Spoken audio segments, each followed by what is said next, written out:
This is a motorcycle's tale. Previously on A Motorcycle's Tale. Off we go.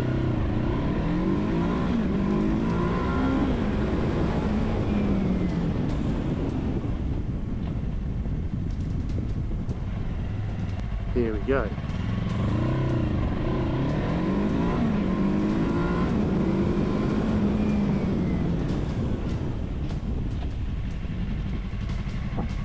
Alright, number 3, off we go.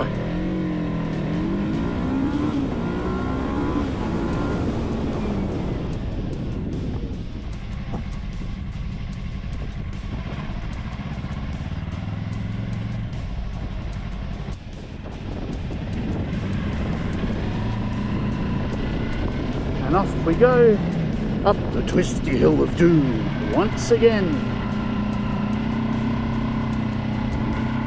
In first gear, because I'm not really sure that I want to do anything else other than first gear. It twists relatively well.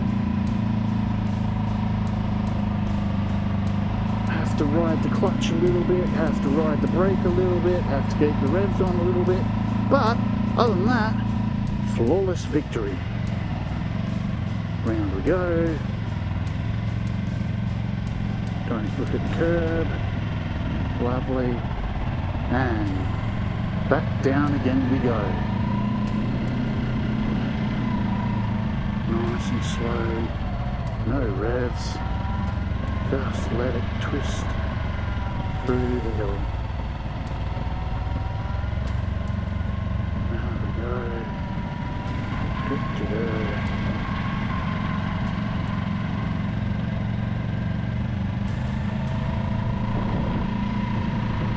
And down to the stop. As we finish up with the last ride of the Yamaha R3 for today, let's dive into how it handled on our test. Let's kick things off with the figure 0s and 8s from part 1. I have to say, on the R3, I found these a bit challenging. It's not really built for tight turns.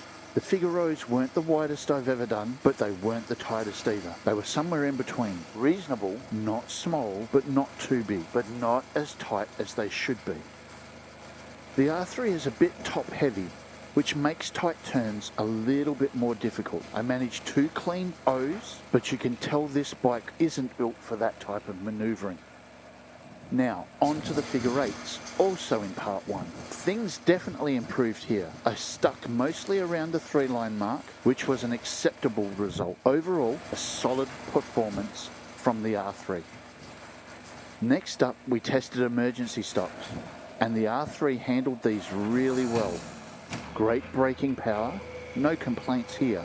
It's definitely capable of making a quick stop when you need it. I'm excited to see how it performs in the end of year competition, but I can already tell it's going to do well. Now, let's move on to the 0 to 60 test.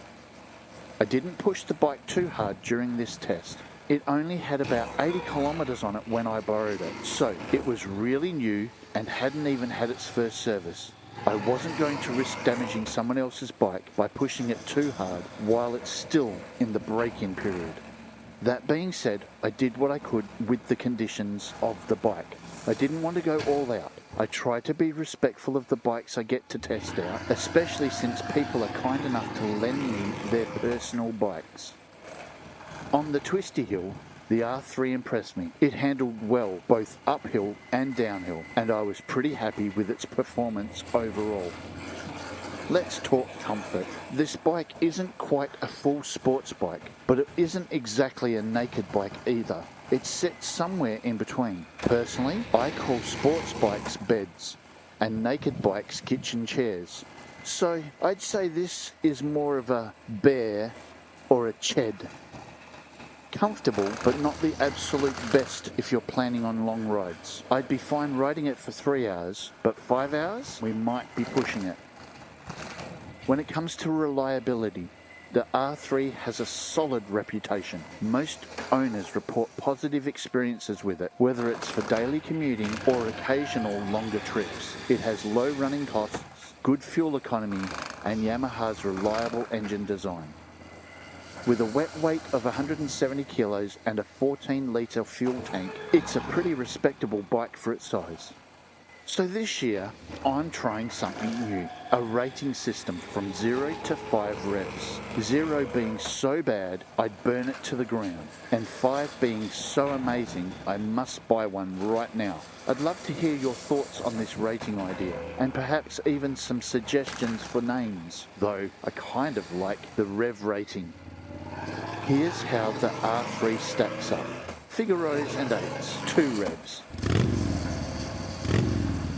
It was a challenge, but it wasn't terrible. Emergency stops, 4 revs.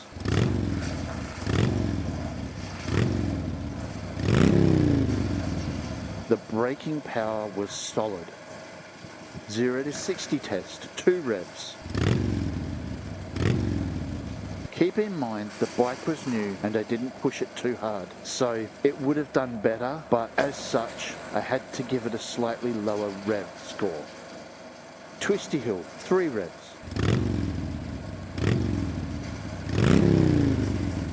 It handled well, but not mind-blowing.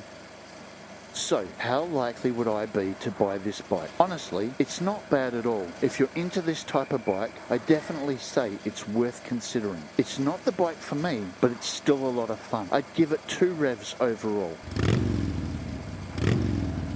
Just remember, my preferences aren't the same as yours. You might absolutely love this bike, and that's perfectly fine. Great job, Yamaha. Well, we've reached the end of today's ride. I hope this review has told you a motorcycle's tale. Keep the rubber on the road and stay safe. See ya next time.